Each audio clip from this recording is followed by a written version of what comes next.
Economía en un día. Las compras. Para hablar sobre compras, dice Macario Schettino, lo primero a realizar es diferenciar el precio del valor. Muchos los confunden. El economista es claro al respecto. Nos referimos a valor a una estimación personal que tenemos sobre algo, que no siempre coincide con lo que piensa el resto. En cambio, el precio es la consecuencia de lo que todos creen. Entonces el precio de las cosas, los bienes y los servicios depende de cuántos los quieren y qué tanto los quieren. Por este motivo el autor considera llamativo intentar deducir por qué la gente quiere adquirir ciertos objetos y no otros. La gente compra lo que le gusta, como sociedad queremos comer, evitar que nos coman, reproducirnos, pertenecer y ascender. Así que los comerciantes nos venden eso.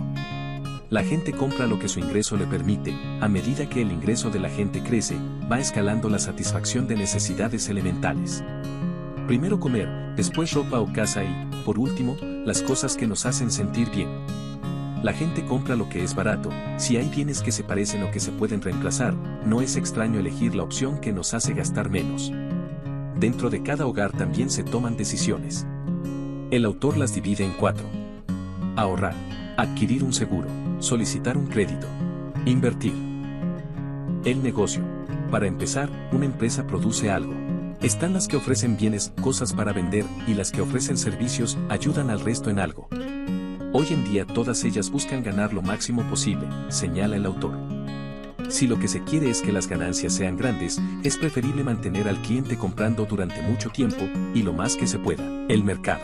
El economista sintetiza al mercado como un espacio donde se vende y se compra. Este puede ser un lugar físico, como el mercado municipal o barrial de las diferentes ciudades mexicanas. Aunque también aparece en el mercado de valores o los mercados virtuales de Internet.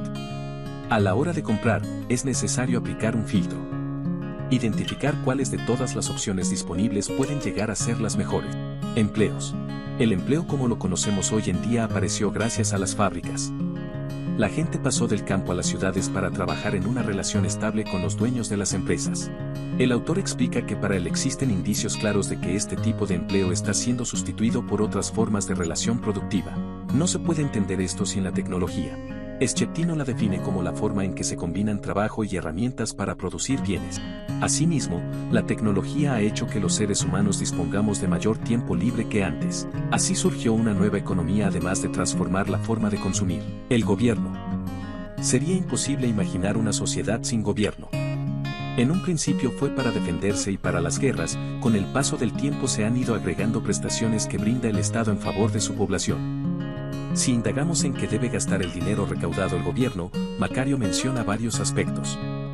Los bienes públicos, bienes que no se pueden cobrar, que si la sociedad los requiere, el Estado los debe proveer.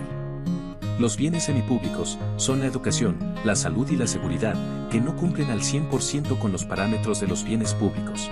Las externalidades son los efectos secundarios de las elecciones económicas. Por ejemplo, la contaminación y el tráfico que generan los automóviles. Muchos consideran que los gobiernos también deberían meterse en la economía. Aquí se pueden incluir a ciertos bienes estratégicos. Infraestructura, telecomunicaciones, turismo, entretenimiento. El dinero del país. Inventado por el hombre, el dinero nos ha simplificado la vida al mismo tiempo que nos la ha transformado. El Banco Central es el ente regulador del dinero en cada país. Fue creado por los gobiernos para centralizar la impresión de billetes y ser el banco de bancos. Por otro lado, como banco de bancos debe administrar la cantidad de dinero en circulación dentro del país y evitar que haya inflación. Siguiendo esta línea, Schettino dice que un sistema financiero sano y fuerte es indispensable para que un país crezca. Si esto sucede, las personas que quieren ahorrar van a poder convivir con las que quieren invertir. Por último, el dinero tiene una tasa de interés. Es decir, tiene un precio. Si hay mucho dinero en circulación la tasa se reduce, en tanto que si hay poco dinero, crece. El resto del mundo. Ya vimos cómo funciona la economía dentro de un país, pero ¿qué sucede en el plano internacional? Se denomina comercio exterior al comercio que un país realiza por fuera de él o involucrando ciudadanos de otra nación. Schettino explica que el mayor flujo aquí es el de bienes, con exportaciones e importaciones. El mayor determinante para el comercio exterior es el tipo de cambio, que puede ser manipulado. Existen diferentes tipos de cambios, varios de ellos experimentos. Tipo de cambio flexible. Tipo de cambio fijo. Regímenes cambiarios. Flotación sucia. Tipos de cambios múltiples. Banda de flotación. Tipo de cambio real. Dentro de las finanzas internacionales hay que tener en cuenta que además aparecen la cuenta corriente, la cuenta de capital, la inversión extranjera directa, la inversión extranjera de cartera, la balanza de pagos, el funcionamiento de la economía. Ahora somos conscientes de todo lo que maneja o interfiere en la economía. No obstante, no hace lo que todos queremos, señala Schettino. Hay 3 factores a considerar. Crecimiento es el objetivo de la economía y se mide con el valor agregado. Si el valor agregado es mayor, hay más dinero para todos los involucrados, empresarios y trabajadores. Ciclos económicos. El crecimiento se da por ciclos de expansión y contracción, con momentos de gran ritmo y lapsos de caídas. Crisis financieras. En ocasiones sucede que los ciclos económicos desembocan en crisis financieras. Pasa cuando un fenómeno destruye la riqueza de golpe. Sistemas económicos. Refutando a Karl Marx, Schettino destaca que el capitalismo es el único sistema económico que ha generado riqueza en toda la historia de la humanidad. Previo a su aparición, el 90% de la población vivía en condiciones miserables. En la actualidad es menos del 30%. Esta afirmación es muy difícil de aceptar para quienes ya están convencidos de lo contrario, cuenta el autor. Cuando la evidencia va en contra de la creencia, preferimos descartar la primera antes que cambiar la segunda.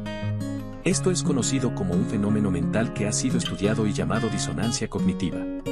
Añade que, a pesar de que sea éticamente insoportable, hay que entender que los pobres de hoy son proporcionalmente menos que los que eran a principios del siglo XIX.